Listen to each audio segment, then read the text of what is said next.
talk about, can Jade and Ivey and Cade Cunningham work together?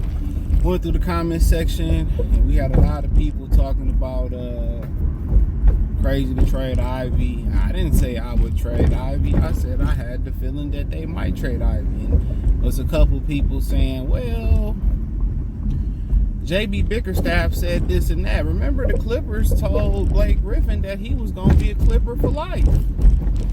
And then he blinked once and he in the city of Detroit. So,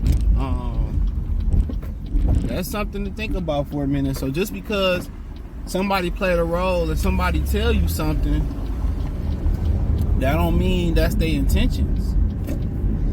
You know? So that's why these players get no trade clauses and stuff of that nature, man. So don't be naive. Some of y'all naive to a fault. Always watch what they do, not what they say. I say it again. Always watch what they do and not what they say. That'd be my advice.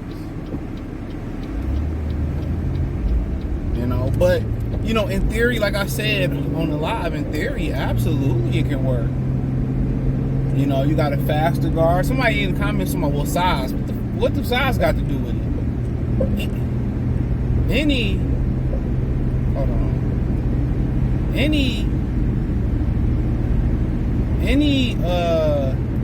Damn near any size guard you put next to Cade Cunningham might be straight. Shit, even Muggsy Bogues. But Muggsy Bogues can play and he can defend. So we do know that. So damn near any size guard you put next to Cade, it'll work. It'll work. So, but yeah, I don't think size is a problem. Ivey 6'4". What are we talking about? Cade 6'6", 6'7". Who the hell knows? So yeah, the size is not an issue. I mean, even the speed to power dynamics is not an issue. More Cade is more of a big body, hard to guard, powerful guy, and Ivey is the speed. What is it? The Thunder and Lightning. What they used to call Ron Dane and Tiki Barber early in their Giants days. Thunder and Lightning. Right? So, but yeah, I mean, I just think the biggest issue is the usage, the ball handling of Cade Cunningham holding the ball so much. And also how reckless, you know, Jade and Ivey is with the ball. Jade and Ivey got to have to control the ball better. And that's going to the rack, you know, dribbling the ball. He moves too fast. If he learned to harness his speed, I think he'd be a problem. Even when he go to the rim, he like to keep the ball low, keep it high, so if they foul you, they can see it. You know, if they foul you, they can see it. So that's my whole thing about it. I think it can work, but I think they need to share ball responsibility, ball handling responsibilities. And if Ivey is the one that's got it going, hey man, let him handle the rock. If Cade got it going, let him handle the rock. I like to see more two-man game. Cade big enough, pause, to be the picker in the row, and the picker or the popper. You know, Cade is so much, you know, a size advantage over a guy like most guards. Why don't you, you know, post him up and let Ivey feed him in the post? You know, so yeah, I think it's about just letting them have somewhat of a good ratio of ball handling responsibilities. That's my thing. Having a good ratio. It may not be 50-50 because let's say you start a Short Thompson or Ryan Hollins and they like wanted to handle, they can handle the ball too. So it may be somewhere amongst, it may be 50% of the time Cade got the ball, 30% of the time Ivey got the ball. You know, the other 20% could be split between Tobias, you know, Sass, or whoever it may be. You know what I'm saying? While they out there. That's fine. But just because they're the primary ball handler doesn't mean the ball has to stick in their hands. Spray some non-stick oil on butter on that shit. It don't mean, oh man, I make all the decisions. No, you got the ball start in your hands, bam, we move, you cutting, you moving. Even when that's one thing that concerned me about Jade Bickerstaff. Even in Cleveland, it was like, oh, your turn, Mitchell. My turn, Garland. Your turn. They never really worked together.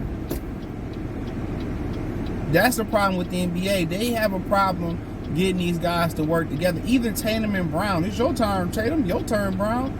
Even Kyrie and Lucas. Your turn, Kyrie. That's not the way the shit supposed to look. I watch you pound the ball into the hardwood, and I just stand on the corner and look.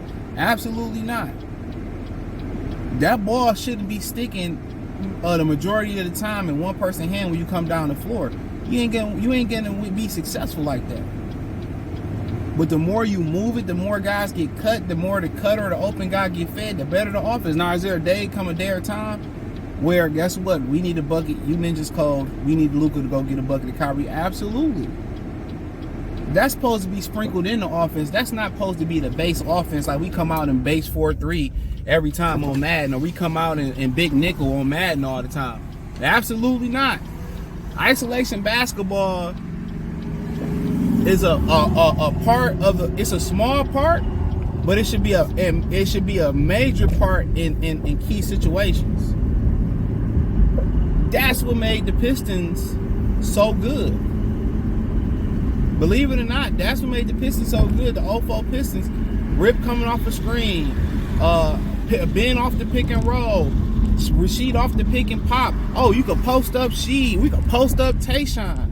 Tayshaun spacing the floor from the corner. If he didn't space on the floor from the corner, he's shooting from the corner to get an easy bucket or get a putback. You see what I'm saying? That's the way it's supposed to be.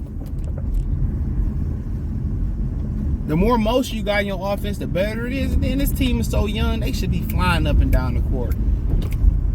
They should be flying up and down the court. They should be flying up and down the court. These potholes are tearing my car up. They should be flying up and down the court. Real talk, they should be flying up and down the court. So,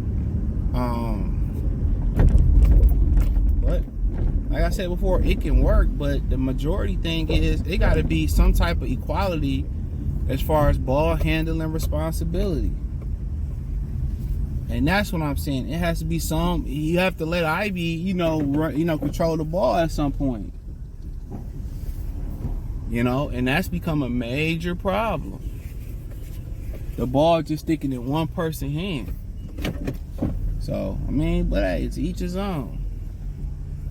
But if you're going to just have the ball in Cade Cunningham hand 24/7, then move Ivey on. I don't think, you want to take away from his actual talents and just make him a spot-up three-point shooter. I don't think you want to do that. I don't want that for him, and you shouldn't want that for the team. So if y'all gonna just ball dominant, or you play with the first unit, you play with the second unit, we see how I go in crunch time, we go from there. That ain't gonna work neither. These guys got to learn how to play as a unit. They got to learn to play with unity, camaraderie, togetherness, devotion. But that's all I got, man. Check out Detroit Pistons Talk playlist. Thumbs up the video, share the video, subscribe to the channel. The subscribe button is the bell icon button. Hit all notifications, increase your chance.